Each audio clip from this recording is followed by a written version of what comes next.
Hey guys, it's 21 Maxwell here, and welcome to episode 96 of the TNA Impact Wrestling TW Let's Play series. You join us the episode after Against All Odds, and this is our first show on the road towards Destination X, which is in the last week of May. So 4 weeks of preparation before that, before a quick turnaround to go to Slammiversary, which is only 2 weeks after that pay-per-view. So hopefully we're going to have a good show here. There will be a few matches that should have been booked for Against All Odds that weren't for obvious reasons of wrestlers not being available. So we'll have some big matches here. Maybe not so much in terms of storyline progression, but just really covering everything that should have happened the last pay-per-view, plus maybe we hints the way we're going to go, but nothing major towards the next step. Anyway guys, enjoy the show. We're going to be booking this one from the Arizona Veterans Coliseum, which is in the southwest region, which is in, of course, Phoenix, Arizona. So yeah, enjoy it guys, and hopefully it's a good show that you'll enjoy. 4 pre-show matches, 15 segments. It's time for some TNA Impact Wrestling. So we've got 12,947 folk in attendance. I think that's pretty reasonable. Pretty happy with that. We start off with a match that had some good action and average heat. The Killer Elite Squad defeat Crime Time in 6:59 when Harry Smith defeated Jason Paul by pinfall with his running power slam. 68C+ is very good for a couple of mid-carders. Tracy Brooks did some good work at ringside. Both teams have great chemistry. The Killer Elite storyline continues. Shad's improving his technical and performance skills, and Lance Hoyt improving his rumble skills, so that's pretty good for the tag team division. And about the featured great action and average heat, EC3 defeats Eddie Edwards in 5:48 by pinfall with a headlock driver. Very good 73B-. Good chemistry between both guys, and that lifted the match, so hopefully if we gave them more time to tell a story, then they can maybe even get us into the 80s with a rating.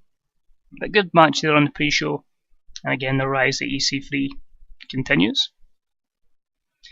And about that had some solid in-ring action but non-existent crowd heat. Mia Yim defeated Jessie McKay in 5:59 by pinfall with a Kiss of the Dragon. 55C-. It's a bit of a shame that we're putting our champion on the pre-show, but because we had so much stuff to cover, it was ideal that she featured there just to get some more overness. Let's see if there's any worker improvements. Unfortunately not. And our final pre-show match, and about it featured some great action and average heat. Masata Yoshino defeated James Storm in 10:24 with a lightning spiral. 70C+, a good win there for Yoshino, gets him back on the right way, and James Storm is improving his flying skills. So that was the pre-show. It's time for the main portion of TNA Impact Wrestling. Here we go. So after the opening pyrotechnics and show opening montage were shown, we hear Kurt Angle's music hit and he comes to the ring very disgruntled. Last night was an absolute disgrace. I should be standing here not only as your Impact Wrestling General Manager, but also your World Heavyweight Champion. But no, I get screwed by a freaking guy who isn't even signed to this freaking company. Hell, he isn't even freaking alive. So Taker, get your ass out here now. Come on. The gong hits, but Taker doesn't appear, and an X just flashes up on the screen, and we hear Taker's voice saying, Destination. Is that hinting at a match at Destination X? We can only see. We then cut to Mike Tenay and Jim Ross who promote tonight's main event, Daniel Bryan versus Adam Cole. A solid 80B segment there. It sets up the main event for tonight, sets up the main event for possibly Destination X, or at least an upper mid-card match, and it just shows that Kurt Angle's pissed from last night. And the Battle of Honor storyline has advanced with that segment, so that's all good there. Don't book anything there. We then go backstage to Madison Rayne, who's with Rhett Titus. Rhett, I'm so sorry about Sunday. It's just Jeff Hardy. He's a freak. He scares me. I thought I was doing the right thing. Rhett replies, Madison, I'll let it slide. I'm only looking out for you. Just please don't interfere tonight. Okay? Nervous Madison turns back and looks at him and goes, okay.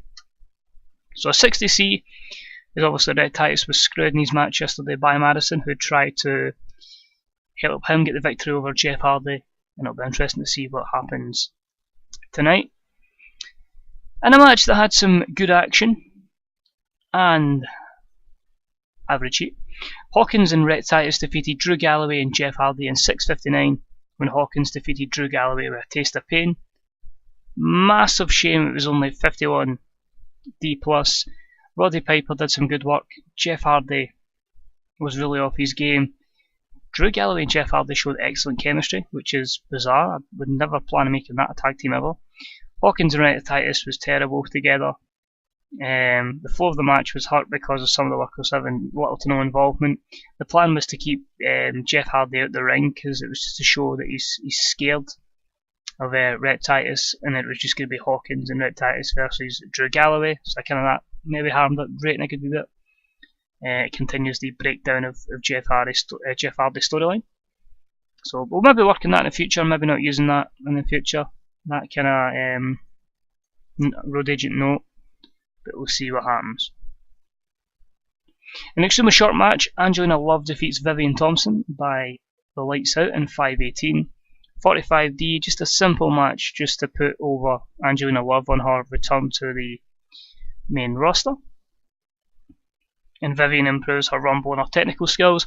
They say we're unsure how we're going with the Vivian Thompson character. I may just put us something to do with Foxy or something and actually give her a push down the line. But no plans at the moment to really push her.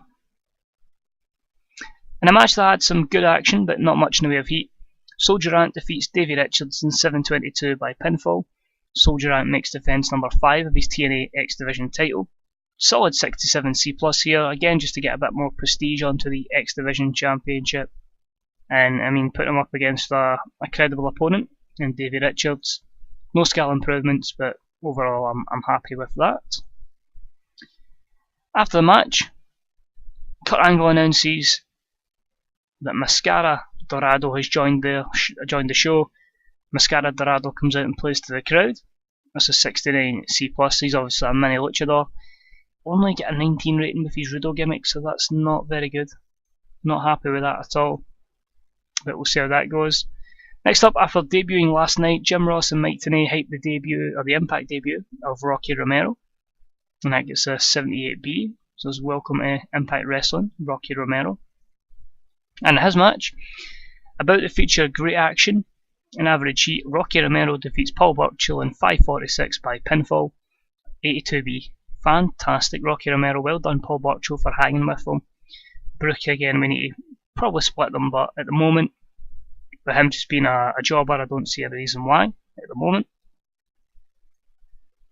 CM Punk makes an elaborate entrance to the crowd, just to get everybody hyped up, and a bonus 100 A+ rating, so that's fantastic.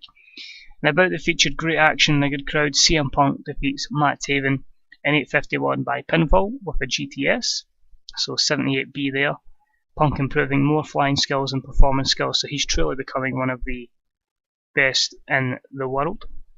It's a good match there between those two. And about the featured great action and average heat, State of Mind, which is Shinsuke Nakamura and Kota Ibushi, defeat the Hollywood Supernovas in 14:40 when Shinsuke Nakamura defeated Morrison by pinfall with a Bomber Yi. State of Mind win the TNA World Tag Team Champions. So Nakamura and Ibushi are the Tag Team Champions. Hopefully this can take the tag division to a new level. Brilliant A to B rated match. Storyline continues because the two tag champs are in it. And Morrison and Ryan are improving their technical and flying skills respectively. Oh, that's a disappointment. I thought this would really draw. And about the featured great action and a good crowd, Ricochet defeats Chris Hero in 8:49 by using the ropes for leverage in his pinfall. Only a 66 C+. I did not expect that to flop as much. I thought that'd be really good. I don't think we'll be pairing these two guys up against each other anytime soon. Next up, we've got a promo from Adam Cole, which drew a 78B rating. So tonight, he's decided to show up and take his beating like a man. Daniel Bryan, after you stood me up on Sunday, I'll defeat you tonight and get rid of you from this company once and for all. And then I'll go on to become the TNA World Heavyweight Champion. A championship that should be rightly mine. So, Battle words there from Adam Cole, as he's obviously pissed off from last night.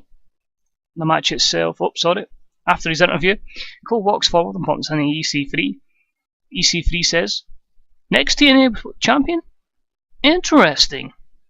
But the next champion should be a champion of the people, a champion of the company. Should be could be a Carter. Ethan Carter." So that a bit of words there for EC3 trying to get into the mind of Adam Cole. But anyway, an 82B segment there, as we're really hoping to usher in a new generation of superstar in TNA wrestling. And the main event itself, in a match that had some excellent in-ring action and great heat from the audience, Adam Cole sends Daniel Bryan packing by defeating him in 20 minutes and 19 by pinfall with a Florida Key, 94A. These two guys brought it. Absolutely fantastic. No skill improvements there. You have to think, if you get rid of the low morale of Daniel Bryan, both guys holding back, and the poor gimmicky Adam Cole, that could possibly be a 100 match. That was absolutely fantastic and a great way to end the show. Ends up with us getting an 88B plus rating and increasing our popularity in 22 regions. So we're definitely going in the right direction. As I say, I've limited the company to stay national because I don't want to jump to international too quick. But it's all about just kind of getting the company a bit of momentum. What I've done is I've extended a TV deal out to somewhere we didn't previously have it, so hopefully that will get us some reputation up there. Then maybe in 3 months we'll try another area of the world we're not too big in, and then after that we'll maybe make a push towards international.